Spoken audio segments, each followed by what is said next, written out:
دوستان محترم، اکثر انسان کی فطرت ہے کہ وہ محنت کرتا ہے، روزی کماتا ہے اور چاہتا ہے کہ اس کے کام میں ترقی ہو، سکون ہو، برکت ہو۔ اسلام نے روزگار کو عبادت کا درجہ دیا ہے، بشرطے کہ وہ حلال طریقے سے کمایا گیا ہو۔ لیکن صرف محنت ہی کافی نہیں ہوتی، برکت کے لیے اللہ کی رحمت بھی ضروری ہوتی ہے۔ قرآن اور حدیث میں بہت ایسے وظیفے اور دعائیں بتائے گئے ہیں جن سے روزی میں اضافہ ہو سکتا ہے، برکت حاصل ہو سکتی ہے۔ سورہ الواقعہ، سورہ واقعہ 56ویں سورہ ہے۔ سورہ الواقعہ کو رزق، روزی اور برکت کی سورت کہا جاتا ہے۔ یہ سورت اللہ کے خزانوں کی کنجی مانی جاتی ہے۔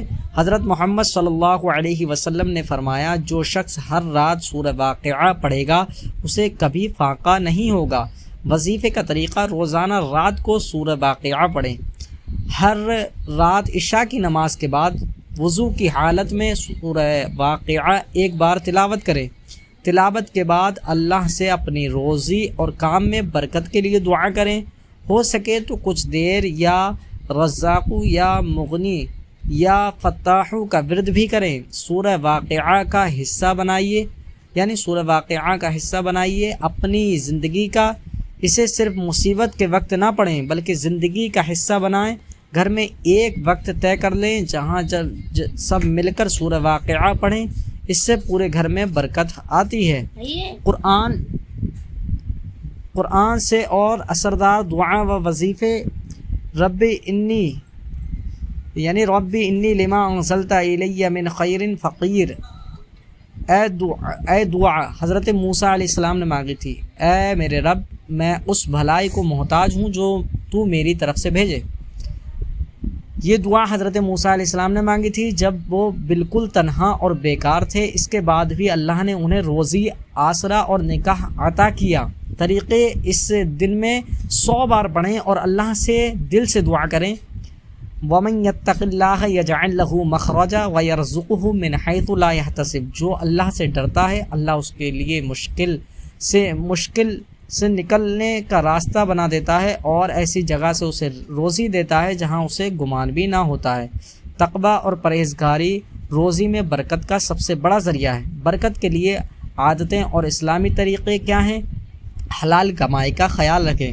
روزگار کا ذریعہ صاف ستھرا، حلال اور دھوکہ دھڑی سے پاک ہونا چاہیے۔ حضرت محمد صلی اللہ علیہ وسلم نے دعا کی تھی، اے اللہ، میری امت کے لیے صبح کے وقت میں برکت عطا فرما۔ جو لوگ جلدی اٹھ کر کام کرتے ہیں ان میں برکت ہوتی ہے۔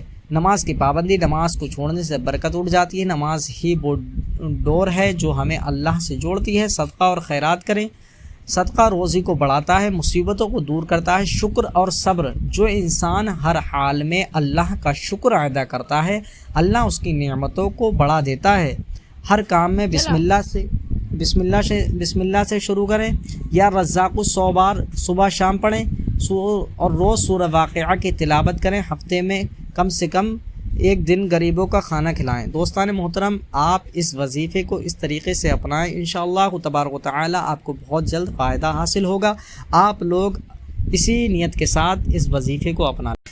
اعوذ باللہ من الشیطان الرجیم، بسم اللہ الرحمن الرحیم۔ اذا وقعت الواقعہ لیس لوقعتها کاذبہ خافضۃ رافعہ اذا رجت الارض رجا وبست الجبال بسا فكانت هباء منبثا وكنتم ازواجا ثلاثة فاصحاب الميمنة ما اصحاب الميمنة واصحاب المشأمة ما اصحاب المشأمة والسابقون السابقون اولئك المقربون في جنات النعيم ثلة من الأولين وقليل من الآخرين على سرر موضونة متكئين عليها متقابلين يطوف عليهم بلدان مخلدون بأكواب وأباريق وكأس من معين لا يصدعون عنها ولا ينزفون وفاكهة مما يتخيرون ولحم طير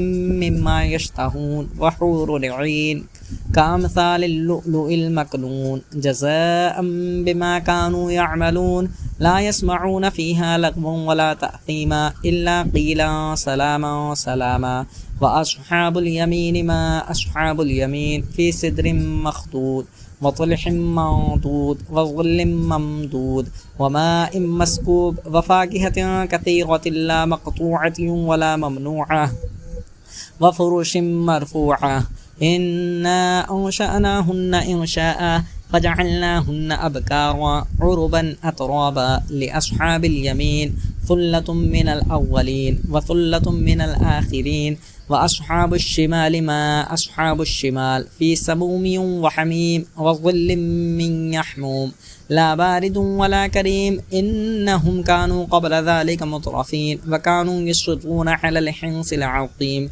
وكانوا يقولون أئذا متنا وكنا ترابا وعظاما أئنا لمبعوثون أفآباؤنا الأولون قل إن الأولين والآخرين لمجموعون إلى ميقات يوم معلوم ثم إنكم أيها الضالون المكذبون لآكلون من شجر من زقوم فمالئون منها البطون فشاربون عليه من الحميم فشاربون شرب الهيم هذا نزلهم يوم الدين نحن خلقناكم فلولا تصدقون أفرأيتم ما تمنون أأنتم تخلقونه أم نحن الخالقون نحن قدرنا بينكم الموت وما نحن بمسبوقين على أن نبدل أمثالكم وننشئكم فيما لا تعلمون ولقد علمتم النشأة الأولى فلولا تذكرون أفرأيتم ما تحرثون أأنتم تزرعونه أم نحن الزارعون لو نشاء لجعلناه حطاما فظلتم تفكهون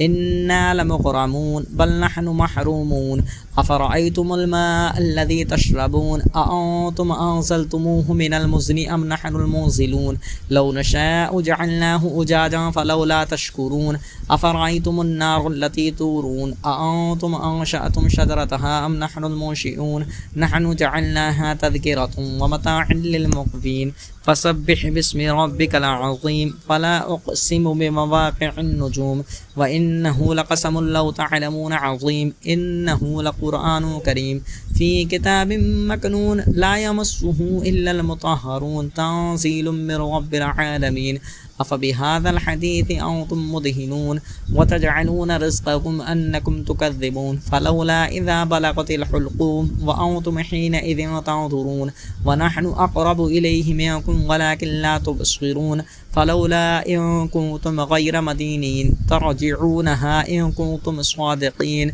فأما إن كان من المقربين فروح وريحان وجنة نعيم وأما إن كان من أصحاب اليمين فسلام لك من أصحاب اليمين وأما إن كان من المكذبين الضالين فنزل من حميم وتصلية جحيم إن هذا لهو الحق اليقين فسبح باسم ربك